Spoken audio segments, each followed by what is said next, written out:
Buenos días, les doy la más cordial bienvenida a este tiempo devocional, tu palabra para encontrar el camino. Hoy es 20 de abril del 2023 y vamos a continuar con la lectura de la Biblia en un año, con el libro de Isaías, capítulo 48, y el Evangelio de San Lucas, capítulo 13, perdón. Lucas, capítulo 13, Isaías, capítulo 48.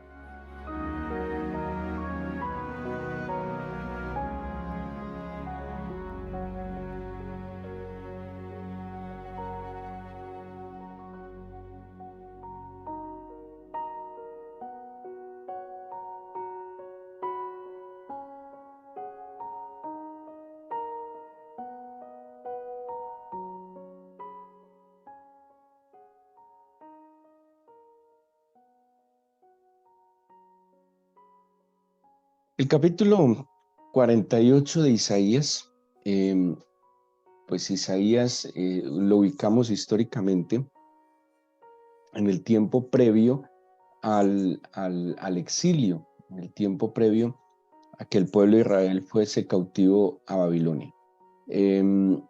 Pues esa es como la postura más tradicional de ver al libro de Isaías como un solo escrito en la época previa al exilio. Por eso hay muchas advertencias pues de que es necesario que se arrepientan, pues porque va a venir una consecuencia que será el exilio y la esclavitud. De alguna manera, la Biblia siempre nos está colocando dos caminos, dos opciones, dos posibilidades, seguirlo a Él o estar en contra de Él. Con Él, dice el Evangelio, recoger, fuera de Él o en contra de Él, desparramar. Eh, con el Señor está la luz, fuera del Señor está la oscuridad, con el Señor está el bien, fuera de Él está el mal. ¿Sí? O sea, la Biblia claramente nos está hablando que no hay un camino intermedio. La Biblia no está a favor de la imparcialidad. ¿Sí? La Biblia de ninguna manera nos enseña imparcialidad. La Biblia nos enseña a asumir posturas y posturas firmes y con cierto nivel de radicalismo, no extremo, ¿cierto? Pero la Biblia sí nos exhorta y nos llama a tomar una postura seria y responsable. ¿Sí? La Biblia no es de términos medios, no es de aguas tibias, no es de más o menos. La Biblia es absolutamente que hay solo dos caminos. O estamos a favor o estamos en contra, o estamos con o estamos sin, ¿sí? Y, y todo esto que nos va anunciando Isaías, pues es como poniendo delante de nosotros siempre las opciones. Y uno podría ver el panorama general de la escritura así. Hay dos opciones. Y el Señor como Padre que está educando a su pueblo, pues está poniendo delante de nosotros esas dos opciones. Si tú sigues este camino, generalmente lo relaciona a la derecha, si tú sigues este camino, pues te va a ir bien. Si tú coges este otro camino que está a la izquierda, bueno, a propósito, eso no tiene nada que ver con los sesgos políticos del presente, para nada, pero en la Biblia está establecido así. En la antigüedad tenían cierto recelo con las personas que eran zurdas, ¿sí? De hecho, en latín, diestra es destra e izquierda es sinestra. Y de allí se derivó una expresión de siniestro, ¿sí? Porque había una idea, no sé de dónde la sacaron, lo ignoro, que las personas zurdas pues tenían como ciertas cosas que no se veían de manera muy agradable o positiva. Pero el caso es que la Biblia nos está comparando dos caminos, dos vías, dos posibilidades, dos opciones, y la una es completamente excluyente de la otra, ¿sí? O sea, o estoy con el Señor o estoy contra el Señor, o le obedezco o le desobedezco, o sigo el camino de la vida o el camino de la muerte. Y en eso tenemos que tener claridad, ¿sí? El cristiano hoy en día está completamente minado, mezclado en su cabeza y en su corazón, y no asume una postura, ¿sí? Es muy laxo y muy flexible a las variantes que va presentando el mundo y la sociedad, ¿sí? Entonces, pero no mantiene no tiene una idea clara del camino al que el Señor nos llamó. La santidad es un solo camino, ¿sí? No hay un camino medio entre lo santo y lo profano, ¿sí? O es profano o es santo. O sea, es así de sencillo. ¿Es bueno o es malo? ¿Sí? Pero le hemos querido dar una reinterpretación a las cosas y a la vida y llamando a las cosas menos buenas o menos malas. Entonces, lo menos malo casi que lo calificamos como bueno, ¿sí? Y lo menos bueno también lo calificamos hacia lo bueno. Y esto nos está enseñando la Escritura, ¿sí? Entonces, Isaías lo está advirtiendo, pero el Señor Jesús, en el camino a Jerusalén que nos está diciendo Lucas, lo está enseñando. Y lo está enseñando. Hablábamos esta semana de esas capacidades extraordinarias como, y de recursividad del Señor Jesús como maestro, que él le echaba mano a lo que había, ¿sí? Que él le echaba mano a a lo que tenía en su entorno, a lo que tenía más cerca de él. Él no se excusaba, sino que siempre iba hacia adelante, tomando lo que traía el Padre a sus manos y dándole el mejor uso a todo lo que el Padre tenía a sus manos. Él está entonces caminando hacia Jerusalén. Mucha gente le está siguiendo, de todo tipo de personas.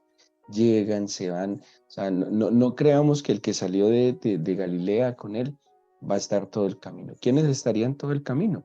Seguramente los apóstoles y seguramente los discípulos más cercanos, que algunos son mencionados pues en la escritura, eh, pero, pero muchos seguidores, ¿sí? Muchos que vienen por curiosidad, muchos que vienen por una necesidad puntual, muchos que vienen pues porque era la moda, era la novedad, entonces vienen, conocen, de pronto se ven confrontados con el mensaje del Señor y vuelven atrás. Pero tuvo que haber venido y ido mucha gente en todo este camino, todo tipo de personas, gente eh, seguramente con más estudio que otra, gente con mayores recursos que otro.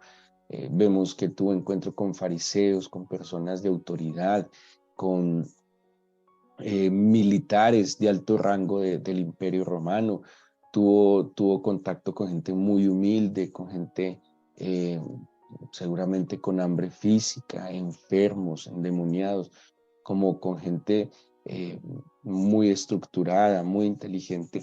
Y a todos les dio una oportunidad. ¿Sí? Todos en algún momento tuvieron una oportunidad.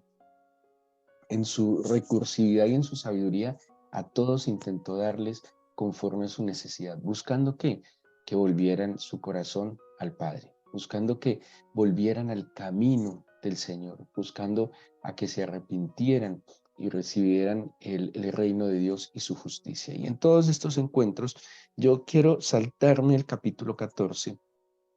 Bueno, el mismo capítulo 13 hay una exhortación al arrepentimiento, a fructificar, em, pero y luego viene lo que les decía de la puerta estrecha, en que hay dos posibilidades, ¿sí? Solo dos posibilidades.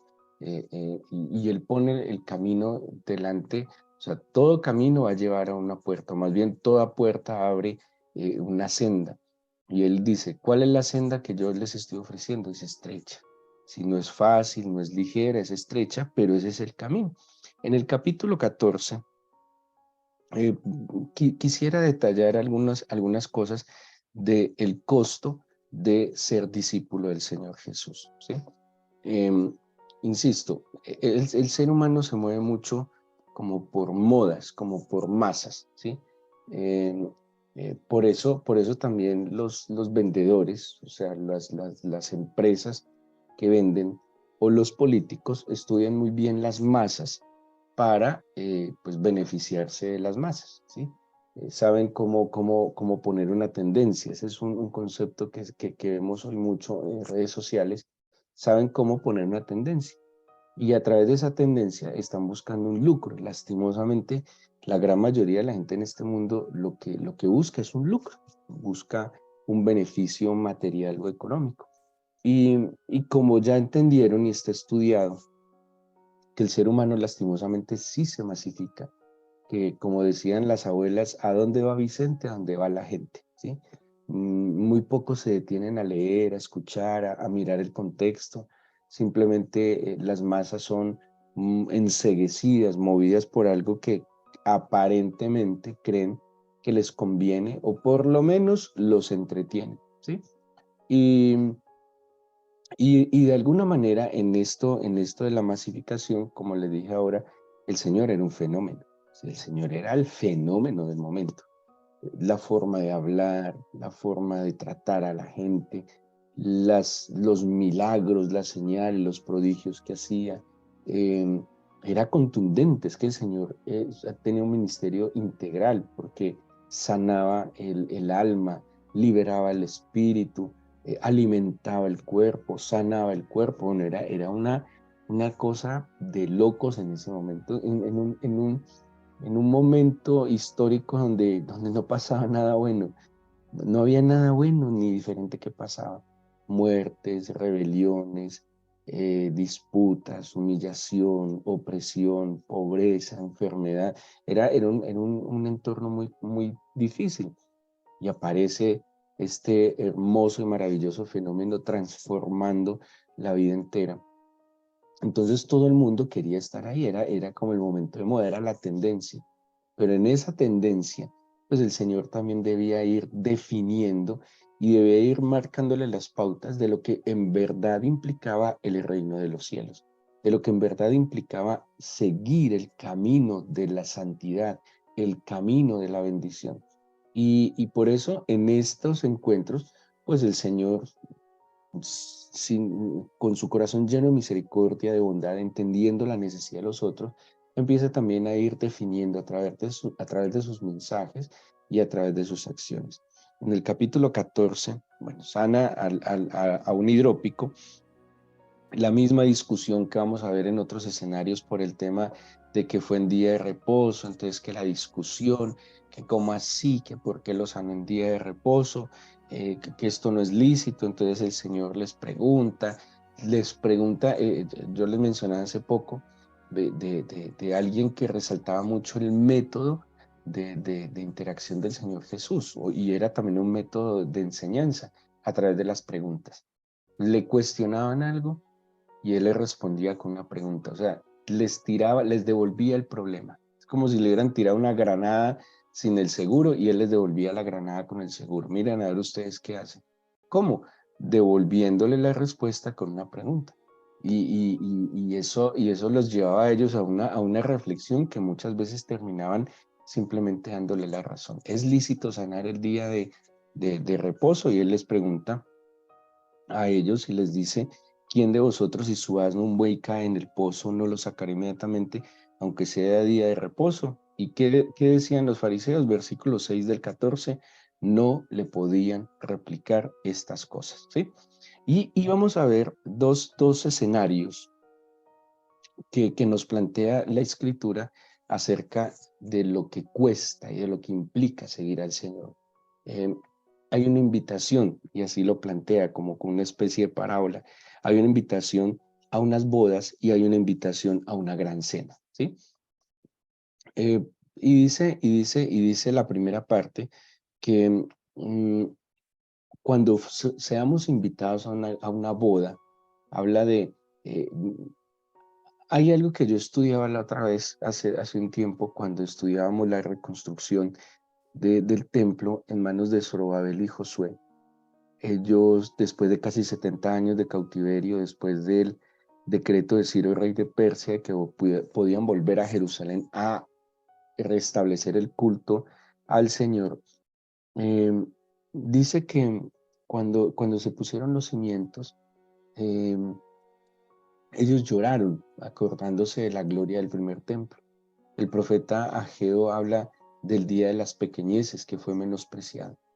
Aunque muchos desprecian los pequeños comienzos, el Señor valora los pequeños comienzos. El Señor valora los inicios en humildad, y es que es así. O sea, no todo lo que empieza desde arriba necesariamente va a ser lo mejor. Cuando hay que labrar con las manos, cuando hay que arar la tierra con las manos, cuando hay que comenzar podríamos decirlo como se dice comúnmente, desde cero, pues se va construyendo con mucho amor, con mucho esfuerzo, pero también viendo el favor y la misericordia de Dios. Estamos en un mundo en que nadie quiere pagar el precio, en que nadie quiere vivir procesos, en que todo lo queremos de manera inmediata, en que no queremos esforzarnos. Por eso hoy los muchachos no quieren ir a una universidad, no quieren estudiar, no se quieren preparar, simplemente quieren dinero. Y si decir y hacer bobadas a través de una cámara les da dinero, pues van a quedar haciendo bobadas toda la vida porque les da dinero. Nuestras generaciones ya no quieren aprender, ya no quieren crecer intelectualmente. Lo único que les importa es dinero. Para ir a comprar comida cara, así esté maluca, para ponerse lo que esté de moda, así sea feo, y para ir a lugares, así no los disfruten porque hay que alimentar sus redes sociales con fotos. Es triste esa generación que se está levantando, que no quiere aprender, que no se quiere esforzar, que no quiere estrenar el cerebro, simplemente quiere llenar sus redes sociales de seguidores y llenar sus bolsillos de dinero, así no tengan nada en la cabeza y no tengan nada en el corazón. Y aquí está planteando el Señor del principio pequeño, de cómo empezar desde atrás, de cómo empezar poco a poco, de cómo de la mano del Señor ir construyendo desde los cimientos, levantando las columnas, estableciendo las vigas, las estructuras para ir edificando. Que es mejor humildemente empezar atrás. Y le dice que cuando seas convidado, siéntate atrás, con humildad, con sencillez. El hecho que ya hayas sido invitado es bueno. O sea, no te demandes una importancia, siéntate atrás. Y qué es mejor que te sientes atrás y te digan, amigo, sube más arriba, y no por el contrario, que llegues muy arriba, que llegues muy alzado, que llegues muy enaltecido y que seas enviado hacia atrás. Hay una expresión muy fuerte en esta primera parte, porque dice que el que se humilla será enaltecido, pero que el que se enaltece será humillado. Hace mucho tiempo de un muy buen amigo le escuchaba explicándome esto y decía, ¿quién es el que humilla? Pues el Señor. Ahora imagínese una humillación del Señor, porque si usted se enaltece delante del Señor, quien le va a humillar es el Señor. Ahora, ¿quién es el que le enaltece? El Señor. Quien se humilla delante del Señor es enaltecido por el Señor. Así que dice el versículo 12 también, pues que cuando hagamos una invitación, no hagamos una invitación a aquel que nos puede devolver la invitación, sino, y menciona, y lo va a mencionar en las dos parábolas, dice, invite a los pobres, mancos, cojos y ciegos, ¿sí? Pobres, mancos, cojos y ciegos. Todas estas personas que caracteriza aquí el Evangelio son personas que tal vez no se pueden valer por sí mismas, que están limitados, que están pues con ciertas restricciones. Luego en la parábola, la gran cena, entonces la primera es los convidados a las bodas, luego hay una parábola donde se convida a una gran cena, ¿sí? Entonces dice que mandó la invitación a los que debían ser invitados, pero a la hora de la cena, dice, envió a decir a los convidados, estoy en el 14:17, venid que ya todo está preparado. Ya todo estaba listo. Fueron unos invitados y todo estaba listo. Entonces les dijo, vengan, ya todo está listo. Pero mire lo que pasa. Comienzan a sacar excusas, versículo 18. El primero que sacó excusas es alguien que compró una hacienda y que dijo, necesito ir a verla, no puedo ir. Otro había comprado 5 yuntas de bueyes y que dijo, voy a probarlos, no puedo ir. Te pido que me excuses. Y otro le dijo, acabo de casarme, por tanto, no puedo ir. Imagínense qué tristeza. Todo lo que hizo el padre de familia, porque aquí también hace esa referencia, el padre de familia hace una gran cena, aquí está hablando de una gran cena, y en esta gran cena convida a algunos. Y de estos que fueron convidados a la gran cena, dice, ya todo estaba listo. Imagínense la expectativa del padre de familia que seguramente organizó la mesa, escogió los mejores ingredientes, decoró, preparó y les dice, listo, está listo, vengan al banquete. Y entonces empiezan a excusarse. El que compró una hacienda dice, no, lo siento, tengo que ir a verla. El que compró los bueyes dijo, lo siento, tengo que ir a probarlos. Y el que se casó dijo, pues lo siento, estoy recién casado. Se me venía a la mente. Yo siempre creo, así lo creo como servidor del Señor. Yo creo que la palabra del Señor es un alimento, es un banquete. Yo como servidor del Señor tengo el deber de preparar una mesa. Yo preparo una mesa. Cada semana, bueno, cada día para un devocional es como un pequeño desayuno, pero el banquete de la semana, para mí como servidor, así lo veo, es nuestro culto dominical. ¿Sí? Nosotros nos reunimos, organizamos un tiempo de alabanza, una enseñanza bíblica que generalmente está recogida de lo que se ha vivido en la semana, de lo que hemos recogido también de la consejería pastoral de la semana, de la intercesión, muchas veces surge de ahí, y procuramos que el Señor nos dirija en qué porción de su palabra nos quiere compartir. Entonces se prepara la mesa, ¿sí? Invitamos, muchos son invitados a esta cena. Puede que no sea la gran cena que muchos se imaginarían, pero es una cena, porque el alimento es la palabra del Señor. Para mí como servidor es una gran cena, porque si el alimento es la palabra del Señor es la gran cena. Pero muchos de todos los que son invitados, y nosotros les puedo decir, tenemos X invitaciones, ¿sí? Un 100% invitaciones. Muchas veces de ese 100% invitaciones puede llegar la mitad de las invitaciones, porque cada uno, de acuerdo a lo que está haciendo, le da prioridad a otras cosas y se excusa. Como estos tres hombres, uno porque compró la hacienda, entonces era más importante ir a ver la hacienda que compró que ir al banquete. Seguramente no tenía necesidad. Acuérdense como la teoría de Maslow, ¿qué mueve a las personas a hacer algo? Su necesidad. Entonces seguramente como acabo de comprar la hacienda, no es necesario ir a este banquete. Como acabo de comprar los bueyes, necesita ir a probarlos, no es necesario ir al banquete. Como se acabó de casar, pues como pues, hablando, ¿cuánto le implicaba ir a la cena? No sé, una noche, unas horas, ¿sí? ¿Será que la hacienda se iba a perder? ¿Será que los bueyes se iban a morir mientras iba a la cena? ¿Será que la esposa, o más bien, por qué no lleva la esposa a la gran cena? ¿Sí? Excusas. Y el Señor concluye de que no puede ser su discípulo. Aquel que se está excusando constantemente de lo que tiene, de lo que no tiene, de los deberes, de las obligaciones, y no va a la gran cena, pues sencillamente no puede ser su discípulo. Y, y aquí en esta gran cena también dice, bueno, si no nos aceptaron, vayan entonces y traigan acá los pobres, los mancos, los cojos y los ciegos, ¿sí? Y por último, el Señor ya plantea, bueno, ¿qué implica seguir al Señor? Y al Señor implica seguirlo un acto de preferencia. Él dice, si alguno viene a mí no me aborrece, y no aborrece su padre, madre, mujer e hijos, y hermanos y hermanas, y aún también su propia vida, no puede ser mi discípulo. El verbo que se utiliza acá es miseo, del griego miseo, y ese aborrecer implica lo siguiente: amar a alguien menos que a otro y renunciar a una opción en favor de otra. O sea que de alguna manera este aborrecer no lo podemos ver simplemente como odiar, sino es un tema de preferencia. O sea, se los pongo de esta manera.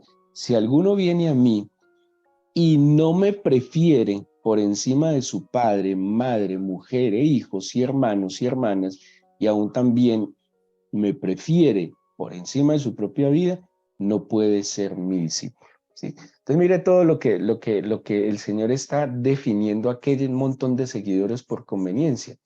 ¿Usted quiere ser mi discípulo o simplemente quiere ser un seguidor? ¿Sí? ¿Usted se quiere quedar en la multitud masificada que está mientras le conviene, como una veleta que es movida por el tiempo, por el viento, perdón, como aquellas aves migratorias que van y vienen, o usted quiere pararse firme y empezar a ser un discípulo?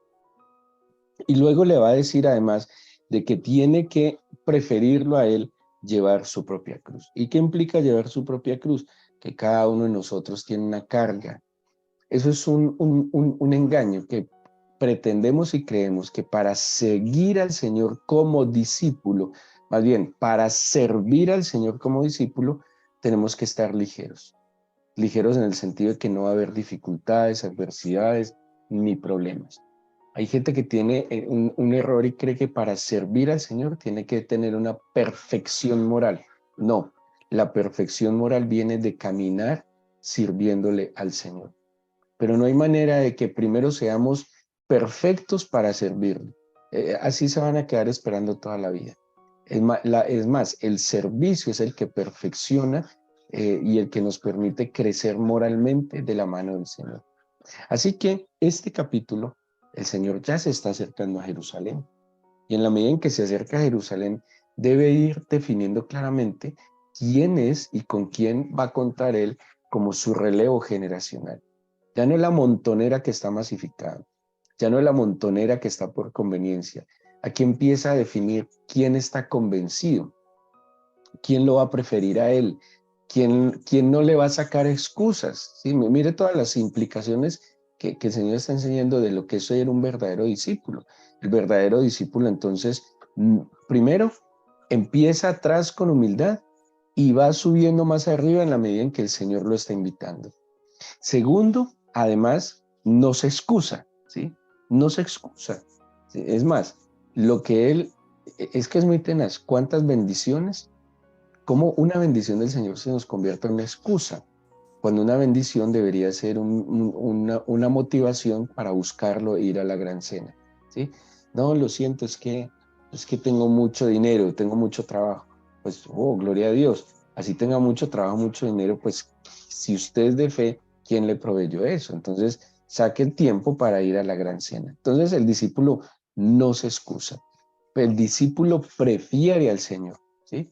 Pues va como muy de la mano. No se excusa en lo que es, tiene y hace, y además prefiere al Señor. Pero el discípulo está también determinado a tomar su cruz, ¿sí? O sea, está dispuesto a que si le implica pues el esfuerzo y pagar el precio, él va a llevar la cruz con tal de seguir y agradar al Señor. Así que, pues esa es la invitación que el Señor nos hace cada día, a que entendamos que no hay caminos intermedios, a que entendamos que solo hay un camino, una verdad y una vida, a que entendamos que hay que asumir una postura clara, firme, determinada, clara, ante todo clara. Nosotros tenemos que tener claridad de lo que somos, de quién somos, a quién le pertenecemos y para qué estamos en este mundo, cuál es nuestra misión.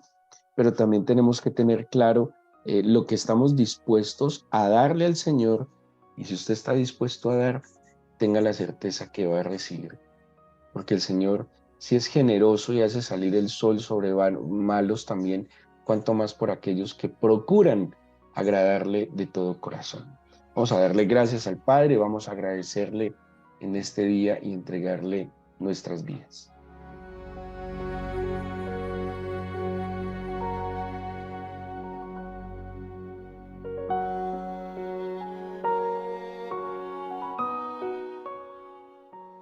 Señor, yo te pido que nuestra mente sea iluminada por el poder de tu Espíritu y que nos enseñes, como el mismo Evangelio continuaba enseñando, a sentarnos y medir los costos de lo que implica seguirte. Y que cuando midamos los costos de lo que implica seguirte, también tengamos la capacidad de identificar el beneficio de seguirte. No es solo un tema material, económico. Señor, el beneficio es tenerte a ti. Tú eres nuestra gran parte y nuestra gran heredad. Te pido que bendigas a cada uno de tus hijos que día a día, con esfuerzo y determinación, te buscan con la esperanza de hallarte. Bendícenos, guárdanos, Señor, ampáranos, no nos dejes caer en ninguna tentación y líbranos de todo mal. Amén.